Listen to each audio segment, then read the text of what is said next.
Hey, welcome back to an all-new hour of Law and Crime. I am Vincent Hill, and we are coast to coast. Iowa, Jason Carter will be on trial for the murder of his mother.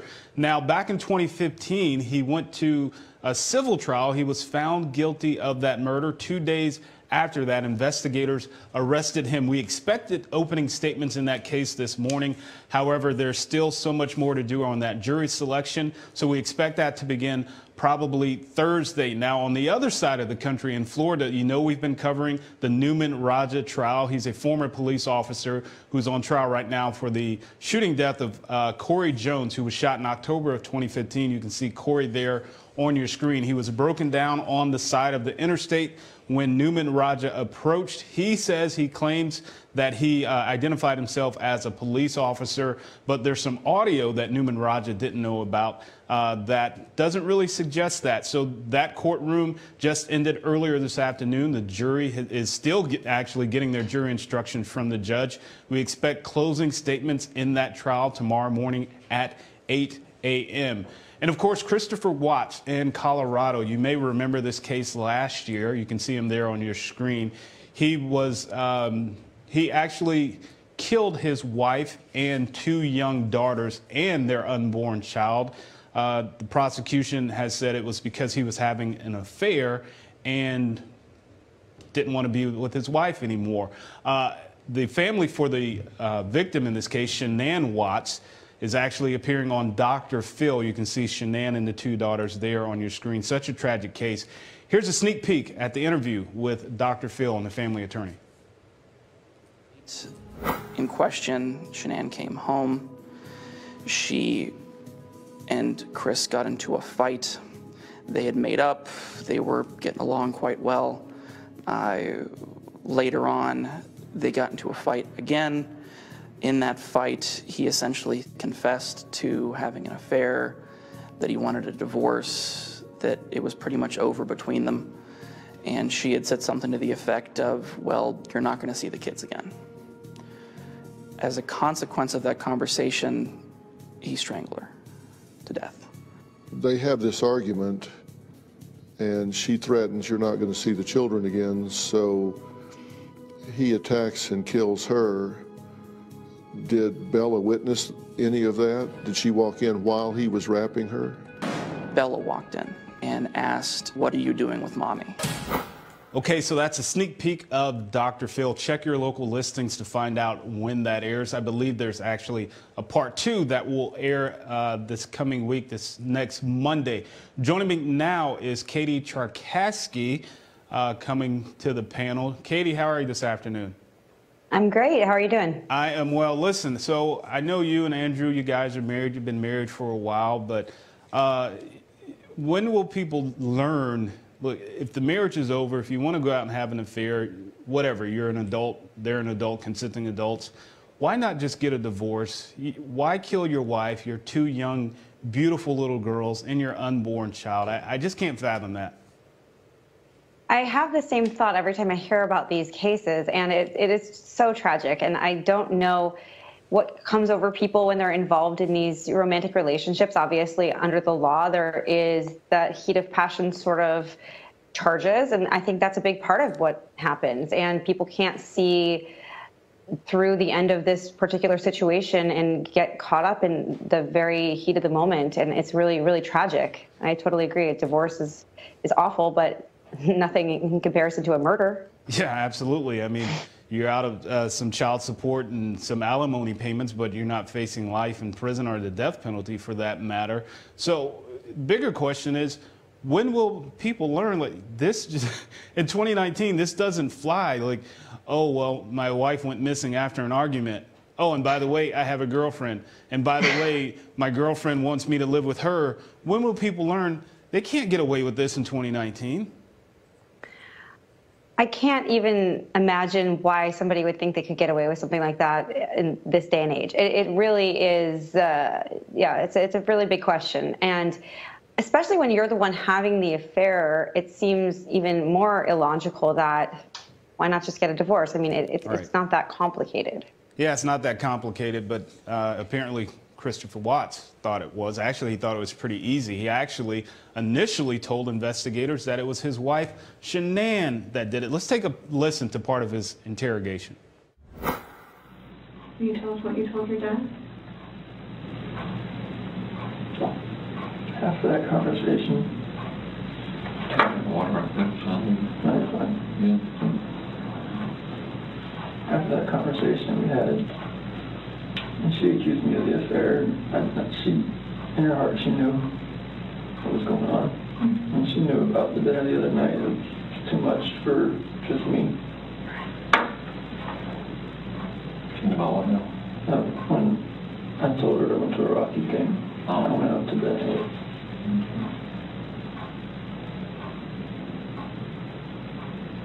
I went downstairs. And that's when you told her about the separation. Well, that was when I was upstairs in bed. Oh. Told her, what I wanted, and I wanted the separation. And that's what I want.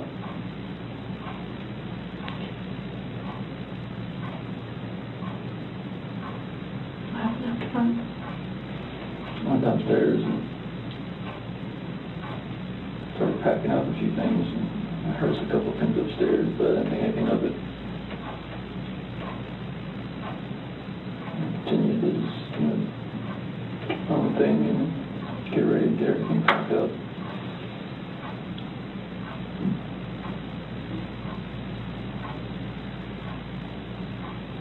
What happened next?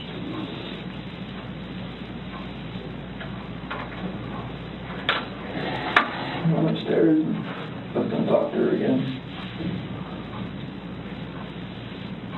And I saw on the monitor, Bella's covers were like pulled off and she was just laying there. And she was just hot.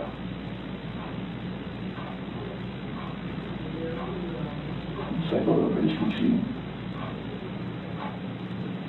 she was in there with her on top of her.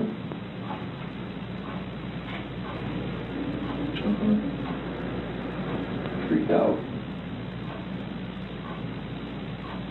I ran in there and got on top of her.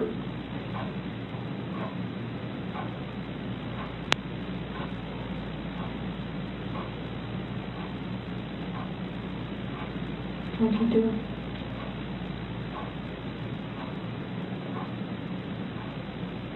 Blue.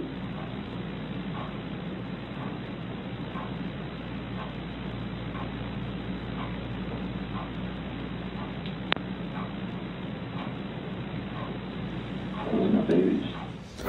Okay, so that was a portion of Christopher Watts' interrogation interview with police. And Katie, Crimea River, listen, when I watched that interview he gave to the local media, and he's standing there so confident, and he's with his arms folded, and he's big and bold, and now he's in this interrogation room, and he's slumped over, and he's crying so much. And then he tries to blame this on his wife, saying that she actually strangled one of her daughters that she carried for 9 months.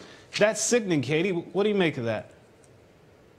Yeah, I completely agree. I mean, this person has a lot of issues, to say the least, and a lot of what he said and his behavior during the investigation and interrogation process did him no favors during his sentencing, I'm sure. And it's interesting always to consider, people always say, this person must be crazy, but under the law, he's not actually insane, of course. He knew very well what he was doing, right. And he totally appreciated what was happening. Yeah, and let's talk about what he was doing. Not only do we now know that he murdered his entire family, he then, if you don't know, put them in oil wells at his job. He stuffed his little girls in these oil wells that weren't even as big as their bodies. They were just these little bitty holes for these oil wells. So he knew exactly what he was doing. He moved their bodies, he took them somewhere he thought they would never be found, and then he made up this story that they just went missing, and I really want them back. Right, exactly. And I think that all of those details really did him in. This wasn't just it was more than just a heat of the moment sort of situation. Right. It was thought through and planned out. And all of that terminated in what ultimately happened with his guilty plea and his sentence. Right, absolutely. And let's not forget there was actually video surveillance from his neighbor's house that actually caught him in the wee hours of the morning doing what investigators believe to be moving their bodies. We're going to take a quick break here on the Law&Crime Network, but fear not, we'll be back with a lot of criminal stuff that I know you love. We'll be right back. Thank you.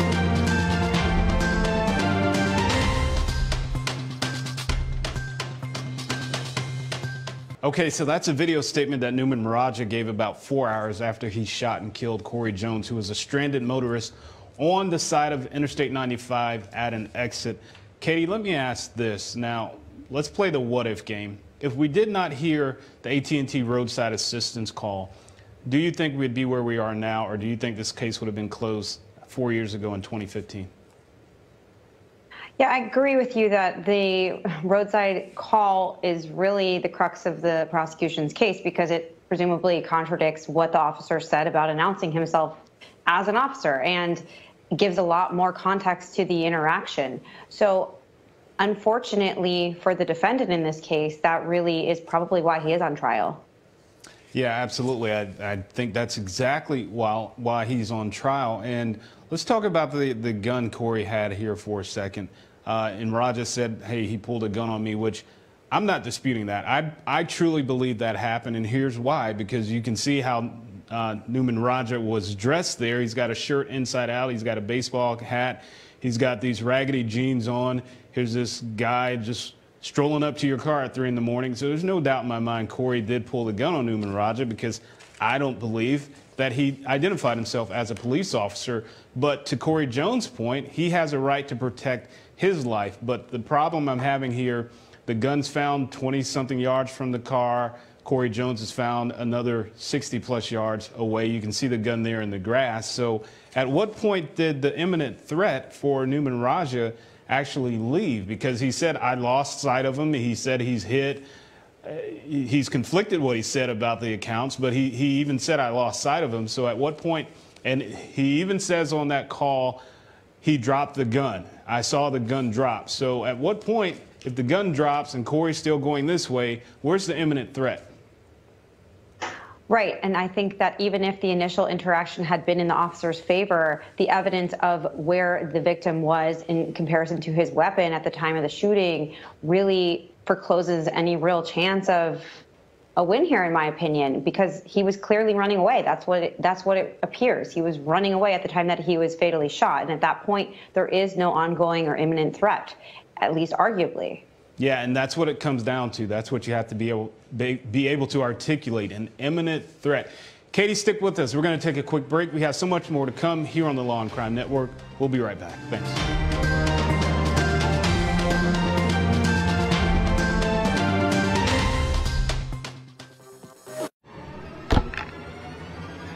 Okay, so that was part of the defense argument about some medical questions there. Katie, let me ask this. Why is it so important for our viewers that don't know how far Corey Jones could have ran or wouldn't have ran after being shot in the chest?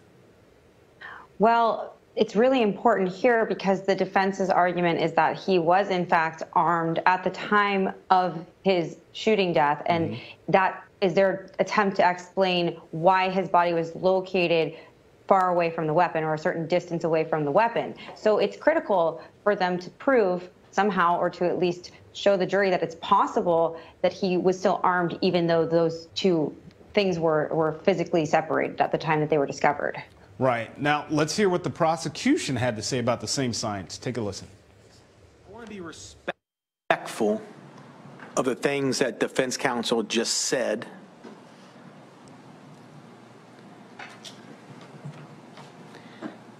I take exception to any kind of reference in regards to a Brady violation. I had a feeling you were. I think that is absolutely unnecessary and really goes against everything that we've done so far in this case as far as the manner in which we've been treating each other.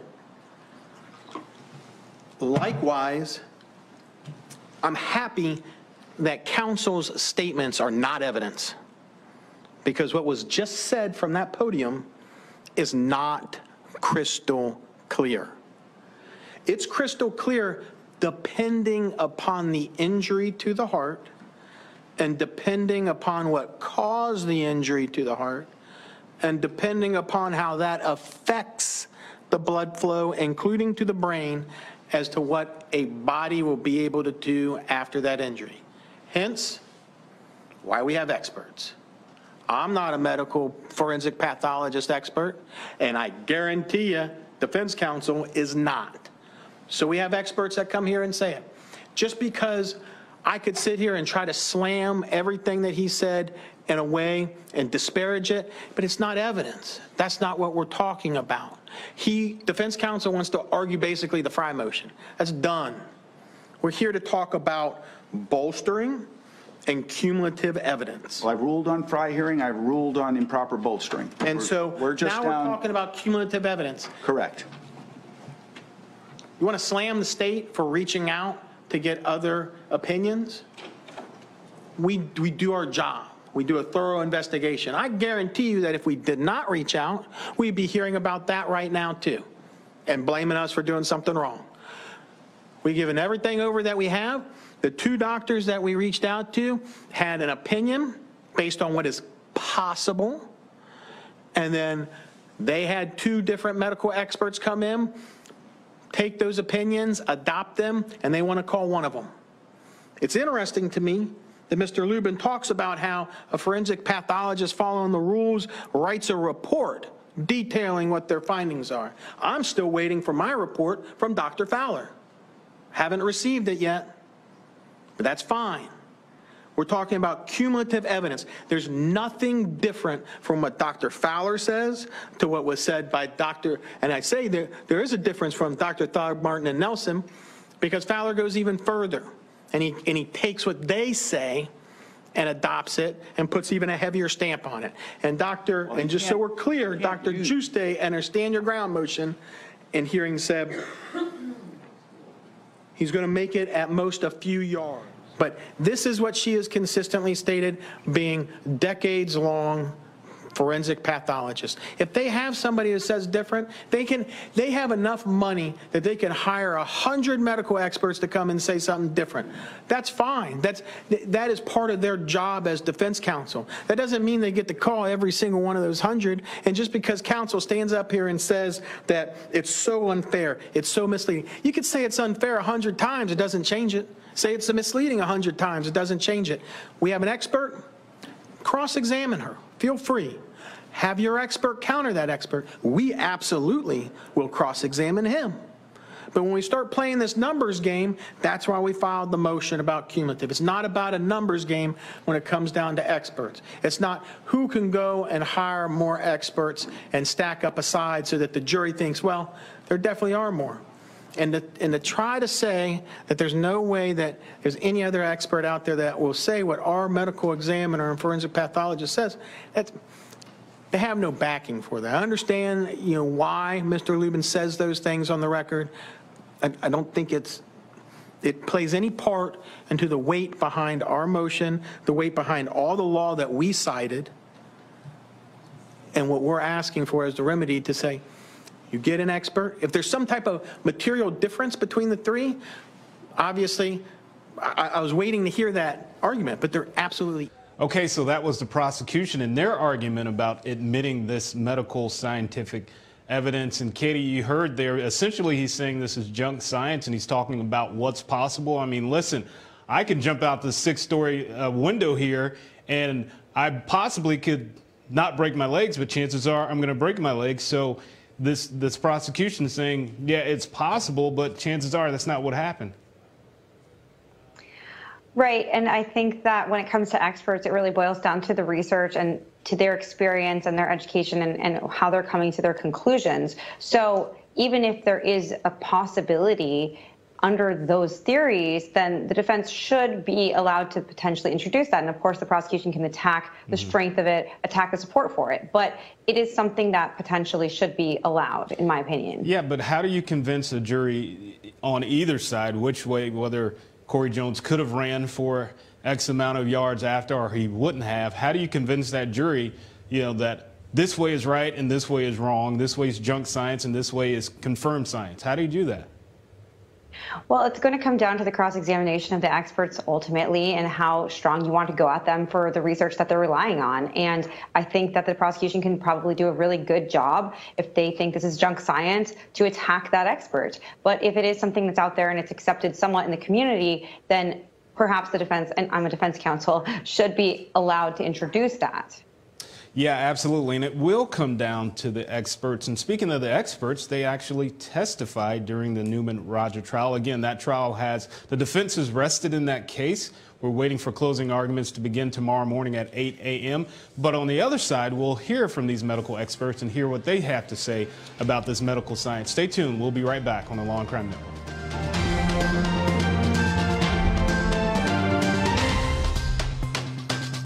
Okay, so that was Stephen Nelson. He's the chief medical examiner. You got him saying that Corey Jones could run 40 or 50 yards. You got the other medical examiner, Dr. Jutes, saying that he couldn't run 40 or 50 yards. Katie, let me ask this. Now, he was talking about literature way back from the 1800s. If I'm on a jury that's going in one ear, out the other, like the Charlie Brown teacher, waka, waka, waka.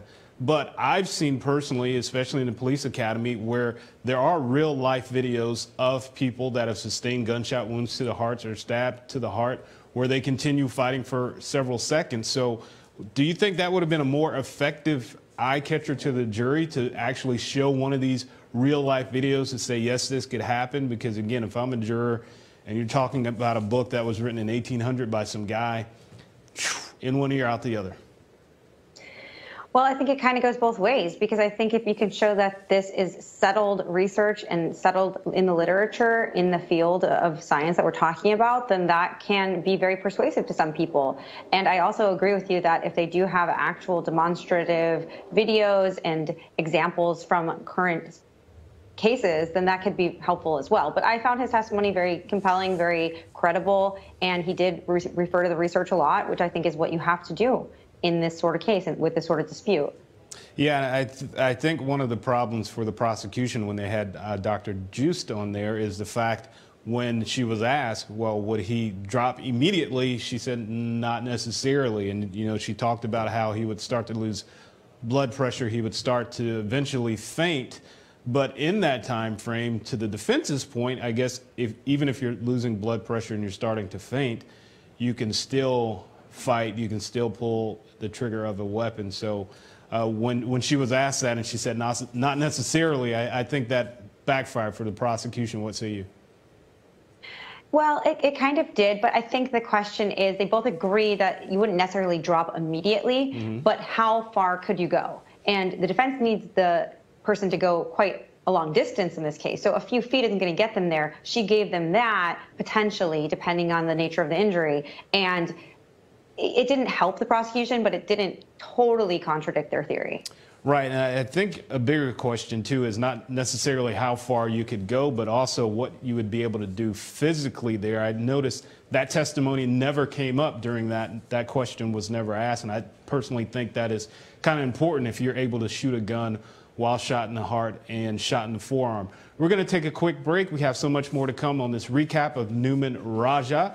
An all-new episode of Law and Crime, or all-new hour, I should say, of Law and Crime is up next. Stay tuned. We'll be right back on the Law and Crime Network.